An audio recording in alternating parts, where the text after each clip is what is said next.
Starting shoes here for Blue Collar Prepping. Beautiful, isn't it? Norfolk, northern Michigan.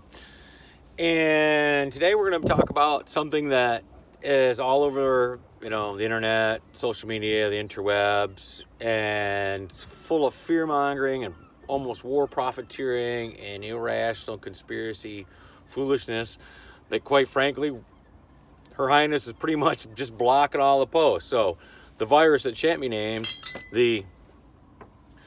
has created quite a stir. And, it's like anything, where it comes from, where it's at, where it's headed, you have no control over that. It's in God's hands.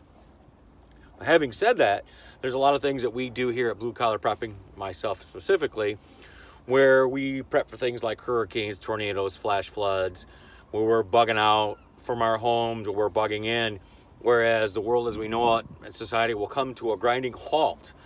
Not so much that it's maybe come to an end, but it'll be just the whole thing. Hey, we're done. We're hanging out at home for 6, 8 weeks, months, whatever, EMP attacks and such on and so forth. However, one of the things that I've been paying attention to, talking to folks that are talking to folks back in the motherland there about the virus, is that one of the things that's happening is it's just taking all the manpower to the infrastructure.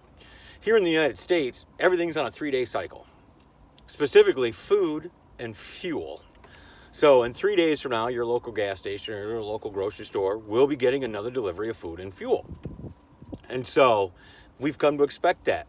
Sure, we can prep where we're talking about where I have a month's worth of food. I have a month's worth of water. We have a well, we have this, we have that. That's fine and good. But what else do you have that's a month's worth? Do you have a month's worth of fuel for your car? Because even though has wiped out everybody, or 40% of the population because they're home and in bed, doesn't mean you still ain't got to go to work. You still don't have to make money. You still don't have to pay bills. That's going to be an expectation. There's going to be a certain amount of understanding, but the world shall go on.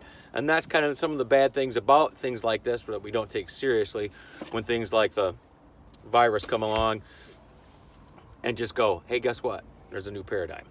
So you got a month's worth of fuel at home where you can drive back and forth every day to work as needed? Do you have a month's worth of food, a month's worth of water, a month's worth of cash?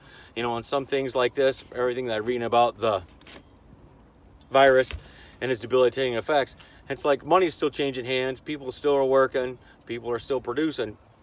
It's the shipping and it's the moving things along, which makes it very difficult for food and fuel. And let's not forget toilet paper. Everybody always talks about, I got beans and rice. Do you got toilet paper? Because, the idea of prepping, even at the blue collar level, is to continue on our standard of living so that, life has changed, but it hasn't changed that much. So, you got 30 days worth of that stuff that's going to get interrupted. We're not talking about electricity. We're not talking about heat for your homes, unless maybe you're a propane heat, or if something has to be delivered on a regular basis via truck. You're probably pretty good.